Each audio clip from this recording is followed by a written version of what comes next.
Alright, in this video we're going to talk about how we do transformations of functions. So let's go ahead and get started.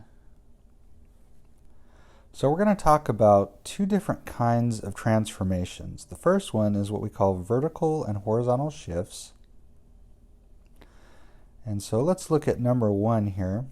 It says graph each of the following. We've got f of x equals x squared, which is one of our 6 functions that we need to memorize.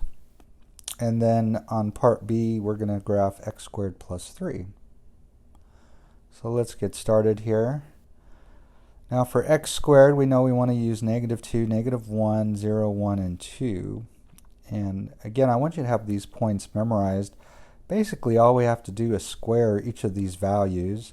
Of course, 0 squared is 0, 1 squared is 1, 2 squared is 4.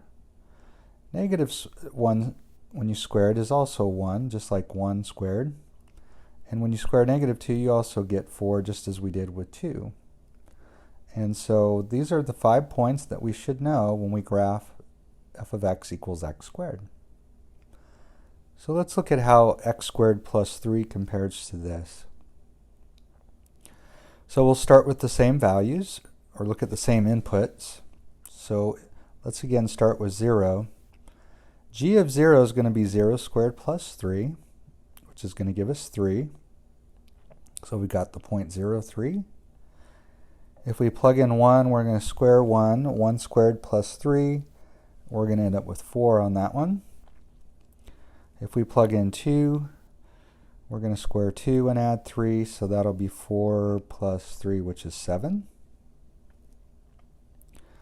And so we got the point 27. If we plug in -1, we square -1, that's 1, plus 3, we get 4. So notice we get the same output as we did when we plugged in 1. Same thing's going to happen when we plug in -2. We're going to get 7, just like g of 2 was 7. And so these are our points. Let's go ahead and plot this on the same graph. And so that's what g is going to look like. So the thing about it is, if you look at g of x equals x squared plus 3, the graph looks just like f of x equals x squared. It's just all of our points are up 3. So what we have here is called a vertical shift. And actually, you can look at the table. This makes sense because we're plugging in an input, the same inputs as we did when we graphed f of x equals x squared. And then we're adding 3 each time. So each of the values of the y values in our table, that is, are going to have, they're going to be bigger by 3. So this causes a vertical shift up 3. So the thing is, I don't really need to find all these points like I did on part B. I can just take the points that we had for the graph of f and just move each of the points up 3. So it's important to see this pattern. It'll make things easier when we graph similar problems. So let's look at another one. G of x equals x squared minus 1. So this is very similar to the last one. So our parent function, that's what we call it, is y equals x squared, because we've got that as our main function here. And that minus 1, actually I'm going to go ahead and graph the parent function first. So those are the 5 points we're supposed to know for x squared. And this minus 1 is going to cause every point to be shifted down 1. So let's do that and draw our graph, and we're done. So that's how we're going to do these kinds of graphs. We're going to start with the parent function and then just make some kind of an adjustment. So in this case, we have a vertical shift down 1. So notice in each of these problems, the last one we did where we had g of x equals x squared plus 3, and here we have x squared minus 1, the 1 or the 3, they were both separate from the x squared, and that causes a vertical shift. So let's go ahead and move on. What if I asked you to graph g of x equals x minus 2 quantity squared. So notice this is not the same as what we were just looking at. So if we had like g of x equals x squared minus 2, we know that would look just like x squared, except for we would move all our points down 2. We would have a vertical shift, but that's not what we have here. So let's plot some points to see exactly what happens in this case. Again, our parent function is y equals x squared. So let's go ahead and plot our 5 points. Now look at that minus 2 there. Well, actually, we're going to plot some points here. So let's go ahead and do that.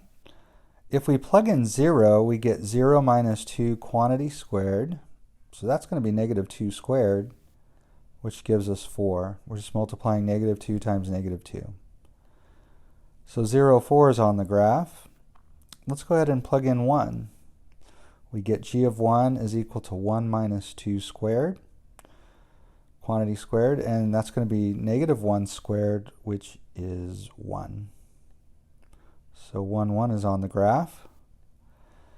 And let's plug in 2. We're going to get g of 2 is 2 minus 2 quantity squared.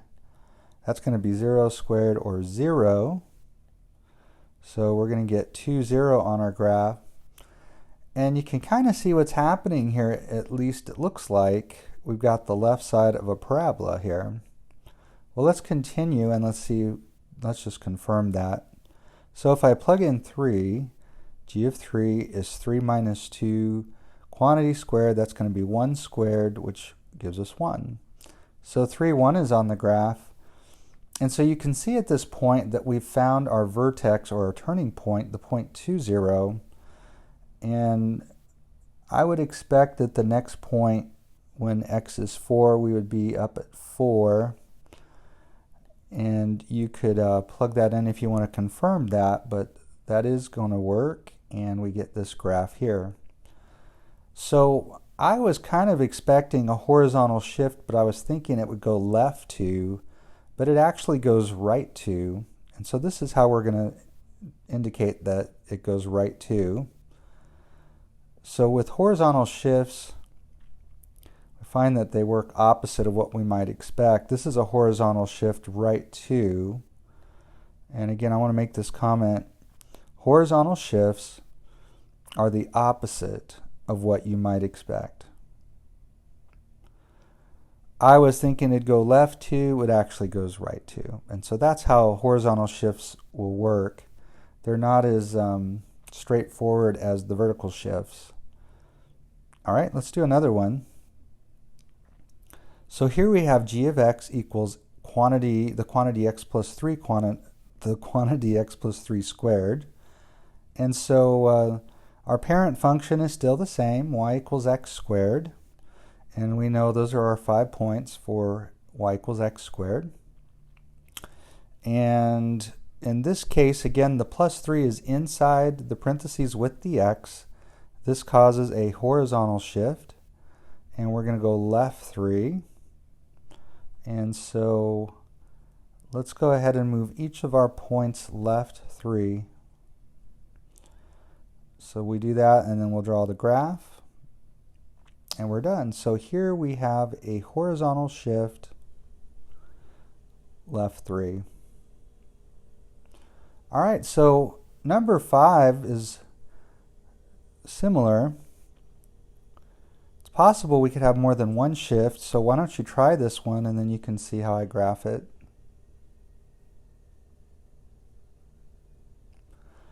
All right, so you should have plotted the points for y equals x squared. That's our parent, or parent graph.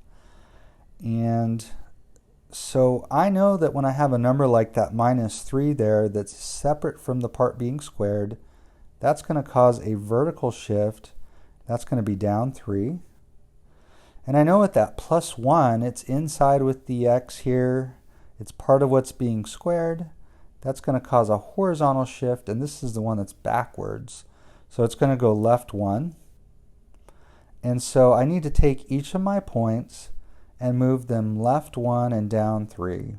It it doesn't really matter which direction you go first. So we're moving each of our points left 1 and down 3. And so we're going to get a graph that looks like that. So the graph is shifted left 1 and down 3. The other thing I want to point out is our shape's not changed, it's unchanged. And that's the same with all of these graphs. All right, so now let's look at the other kind of transformation that we're going to discuss. These are called reflections. So on number 6, we're going to graph g of x equals minus x squared. All right, so let's go ahead and graph the parent, y equals x squared. And let's look at a table for this graph. So we're going to want to plug in some numbers, like if we put in 0, minus 0 squared is going to give us 0. Now be careful when you plug in the other numbers. If you plug in 1, you're going to have g of 1 equals minus 1 squared. Notice the negative is not part of our base. We're squaring 1, and then whatever we get, we apply the negative. So in this case, 1 squared is 1, and so we're going to get negative 1. In fact, each of our outputs here are going to be negative other than for 0. So if we plug in 2, we're going to have g of 2 is minus 2 squared. So we'll square 2, we get 4, and apply the negative. We're going to get negative 4. If we plug in negative 1, we get the same thing we did when we plugged in 1, because negative 1 squared is also 1. And then we apply the negative. You got to be really careful with your signs here. We're squaring negative 1, which is a positive 1, and the last thing we're doing is applying that negative. Same thing happens if we plug in negative 2. Just like with 2, we get an output of negative 4. And so let's go ahead and plot these points. So you can see what's happened is instead of our parabola opening up, it opens down. Or another way to look at it is we reflected each of our points through the x-axis. The graph's going to look like that. So this is again a reflection of y equals x squared through the x-axis. So basically we have the mirror image of what we would have above for y equals x squared. So this is y equals x squared.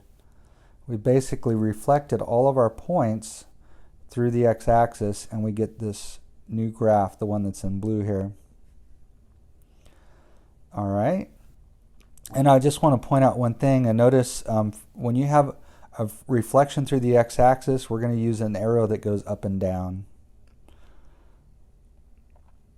All right, I do want to look at one more thing. If you look at the y equals x squared table, you can see that all of our outputs, which were positive, are now negative. So that has the effect of basically reflecting everything through the x-axis.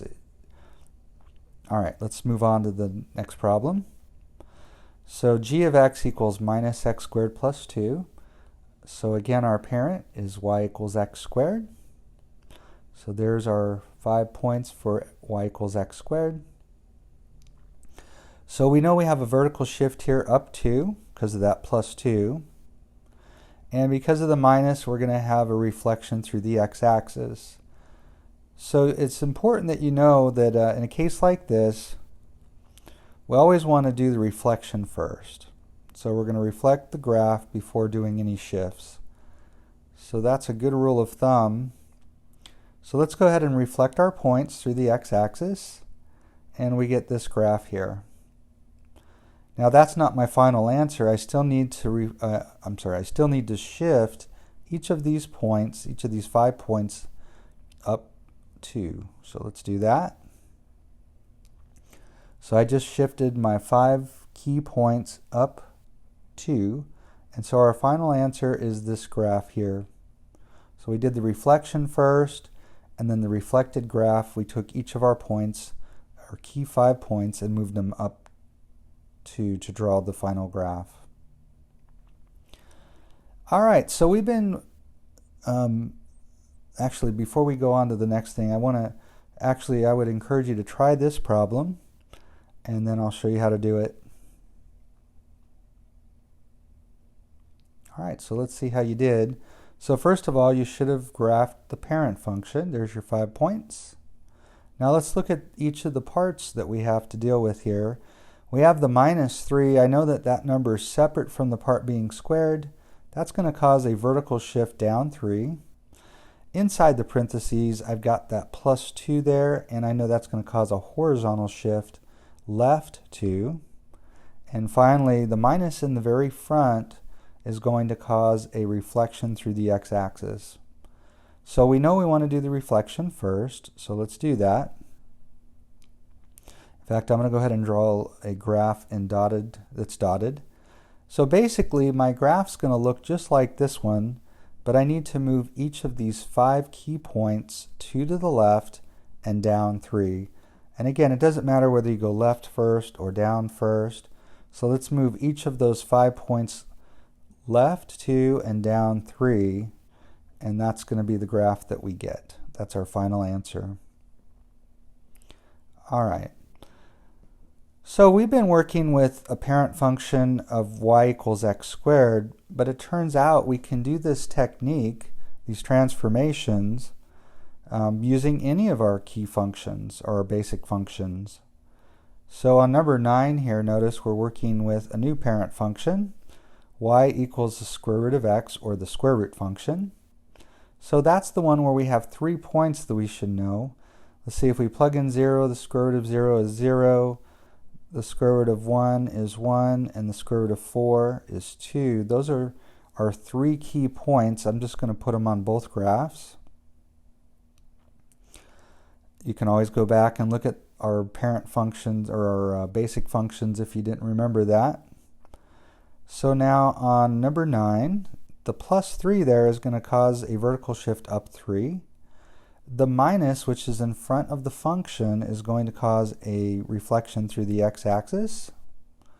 And we know we always do the reflection first, so let's go ahead and do that. Notice the point 0, 0 doesn't get reflected because it's actually on the x-axis. And so this is the graph of minus x, the square root of x. And we need to move each of our 3 points up 3. And so our final graph looks like that. So that's the graph of G. Now number 10 is just a little bit different. Notice the minus is not in front of the function. It's actually inside with the x. It turns out that this actually causes a horizontal or a shift through the y-axis. And we're going to indicate that by putting an arrow that direction. And so we're going to shift each of our points across the y-axis.